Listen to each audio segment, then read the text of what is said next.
Welcome back to Watching Film and Varnadore Films. I am Seth Varnadore. I'm a former high school and college football coach. Now I break down film here on YouTube with a particular emphasis on the University of Florida and each week their upcoming opponent. So the opponent this week is Texas A&M, having a bit of a disappointing season after one of the greatest recruiting classes of all time. But those young guys are playing and they are making impacts. Defensively, they've struggled against the run a little bit. Offensively, they've struggled this season, but last week they had one of their better outputs of the season with new quarterback Conner Weigman. We're going to look at him a little bit, but we'll start with the defense. So let's look at the Aggie defense. I kind of combed through the last 3 games, I think. So I watched a little bit Mississippi State, South Carolina, Ole Miss. Ole Miss had a lot of success on the ground. One thing I noticed watching through is Texas A&M will change up their fronts a little bit. It's hard to say how much. Against Mississippi State, I saw a lot of 3-man front, but that's also kind of, I think, scheme, opponent dependent more than anything with what Mississippi State likes to run. I'd imagine you're going to see 4 down. You might see a mix of odd front. They will mix odd front in there. Here you see them starting kind of an odd front, but they're kind of slanting to more of an even front look. They'll get in some against Alabama. They got in some under front. It looked like.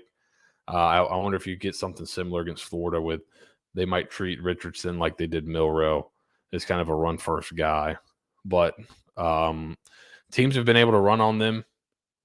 You see here against this front, able to get up to the backer. Might get away with a hold on the back side there, but still a pretty big hole for the back to run through. The hold probably helps there, but there's other holes in this defense. Here, if you're Florida, you kind of see how do they play motion. Florida does a ton of pre-snap motion, so how do they like to play motion? You see they're bumping over. You'll see later against a jet look, and it appears you're getting a read right there from Ole Miss. And then you got a big run lane right here. If you're Florida and you're kind of able to handle these guys up front with one guy and get bodies up to the second level, that's where you have a pretty good run game here. So here's kind of an odd front look again. Ole Miss likes to run the ball a good bit, so this might be something you see against Florida as well. But this is kind of you're mixing up fronts here, and they do some funky stuff up with their fronts. They'll go wide with the tackles sometimes as well, and then you get big lanes. I'd imagine against Florida they're going to be pretty aggressive against the run, so you can kind of see them fly up here against the run, and then you're able to sneak this wheel route out from the wing. They do this again later. Pretty much the same look. And they're able to kind of take advantage there. Here's it from kind of the sky view. You can kind of see the coverage here. Looks like you got kind of 4 across the board there.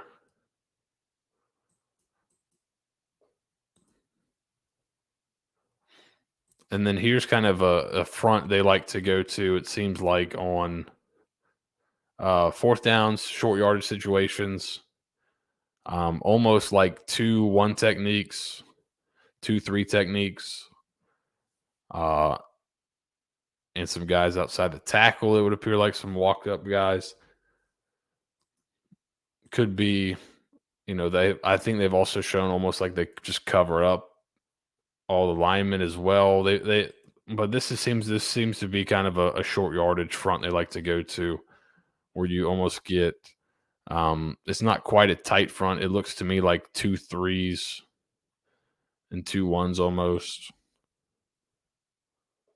And they're able to play this pretty well here on 4th down, hold Ole Miss without points. One thing that it's happened in a few games, Alabama game this happened. Ole Miss it happened quite a few times where the quarterback was able to kind of get out of the pocket there and make some stuff happen with his legs. Right here's another look at kind of the short yardage front where it looks like you got 2 1s, 2 3s, then walk-ups. Almost is able to block it up pretty well, bounces it outside. to the corner who ends up making the play. Florida's dabbled with a little bit of counter. This is bash. Florida hasn't really gotten into much of this, but this is kind of, back away stuff. So some misdirection kind of for the defense where you're going to go. And then tackling on the perimeter, right? Texas A&M has not shown themselves to be a great tackling team on the perimeter. And here's again the quarterback taking off and picking up some yards. Richardson, when he does this, becomes a lot more difficult to defend, obviously. And this one's here where I just thought this was this is a 1st and 10. This is a funky front, like wide, kind of a 4-2 box with wide tackles there. And this makes it really easy for Ole Miss right here. I'm not quite sure what the idea was here, but you see the big lanes that are created, and this is again like a 1st and 10, so it's not like it was 3rd down, and this was kind of a pass rush, front that they like to get into to rush the passer. So I'm not quite sure what was going on there. Here's another look at their short yardage front. Again, it looks like 2 1s, guy on either side of the center, a 3, walk up. Now, is he going to be that wide to a tight end side every time? If so, that could give you some interesting opportunities if you're Florida.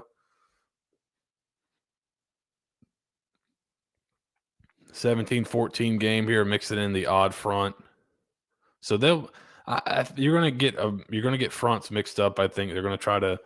I would imagine they play Florida pretty aggressively in the run game. And they do got guys that can rush the passer, right? They've signed a bunch of really talented defensive linemen.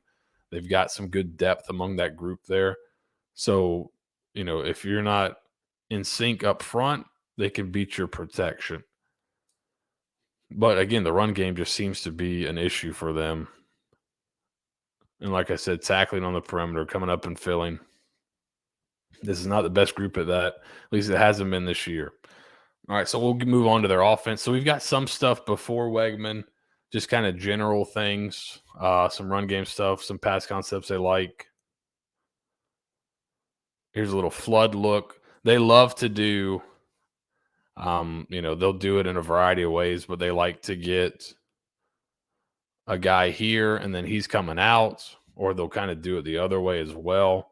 So they seem to really like high lows in the passing game where he'll curl up and then he'll be behind him. So they like kind of those high lows, like in breaking routes with chances for yard after catch. They'll boot. They didn't do this as much with Weigman. I thought he was more kind of a drop back play action passing game, but they'll boot. A-Chain's a really good running back. You kind of got to, if you can bottle him up, you got a pretty good chance to win. They'll run your counter schemes. If you remember back to 2020, the COVID year, second half, they just came out and ran the ball down Florida's throat, a ton of counter, right at one particular defender a lot. He's no longer on the team, but they came out and ran a ton of counter against Florida.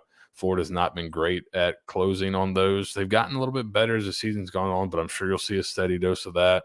They're going to try to get the ball in the passing game. I think A-Chain will be a big part of this game for them. But they love to present run after catch opportunities for their receivers. You'll see a lot of, I believe this is Evan Stewart. You'll see a lot of him running shallow with a dig behind it. They like to cross it where you got a dig coming back here. This is more like of a mesh look because you got the other crosser right there. And then they can just get up short yardage. They've got a dynamic back you've got to account for, right, in the run game and the passing game. So right here, he's flexed out. You'll throw it to him. Here's a lot more Weigman here. Play action. Safety fills. Put it on him. Weigman did a really good job in the play action game, and they also went to the RPO game a little bit. Muhammad is a good, so you got some pretty good receivers as well. Muhammad, Evan Story, we've already mentioned. I thought this was a good play from Weigman, just him understanding kind of the concept and where it's going to be, but also that, if you put pressure on him, he might force one downfield. He does a really good job understanding the concept and understanding where his receiver is going to be. So it works out for him here, but there's some later where he forces a couple under pressure that Ole Miss doesn't take advantage of. That you kind of feel if maybe you can get some pressure on him, maybe you can get some freshman mistakes. Here's again play action, getting those backers to bite up and hitting the second level. I'm sure that's going to be a big part of it. And then here you've got just it looks to be just kind of a package play where you got a run play called on, and he's got the ability, if he likes it pre-snap, to take a shot. Watch this throw and catch here. Here's Evan Stewart. Pretty good throw, really good catch right there. And that's something he's going to do. He's going to pull the ball out. I think this next play here is kind of the same thing. You got a run concept called on, but you like that one-on-one shot, they're going to take it. So if Florida decides to play man coverage, you're definitely going to have to hold up one-on-one on the outside against Evan Stewart. And that's kind of easier said than done. Here's another look, I think, at another RPO. You can see the lineman getting downfield. Right, he does a really good job with this. They didn't do as much boot. They do one with him on the goal line, but not a ton. Good job getting the ball out of your hands here to A-Chain. I thought he did a pretty good job making quick decisions with the ball.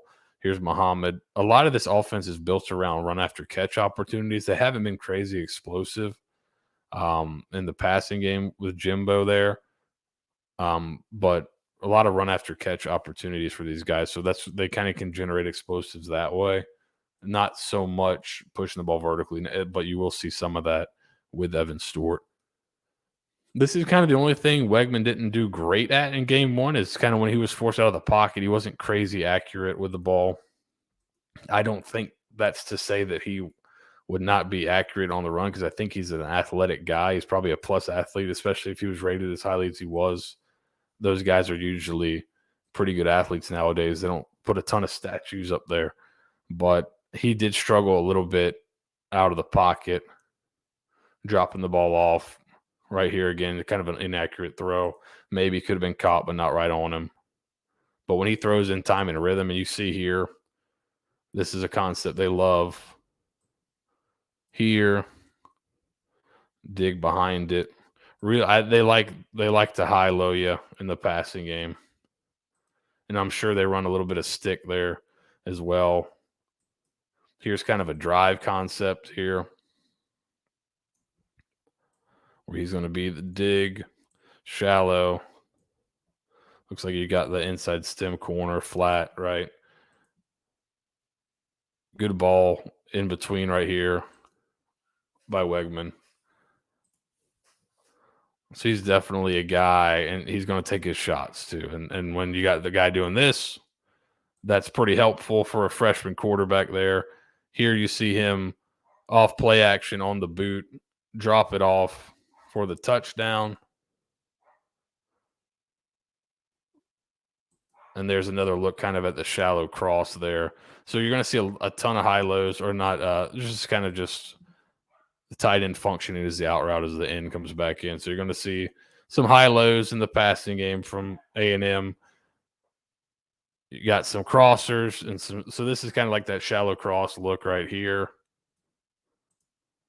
to Muhammad. You see he's had a pretty good day, and they give him some catch and run opportunities.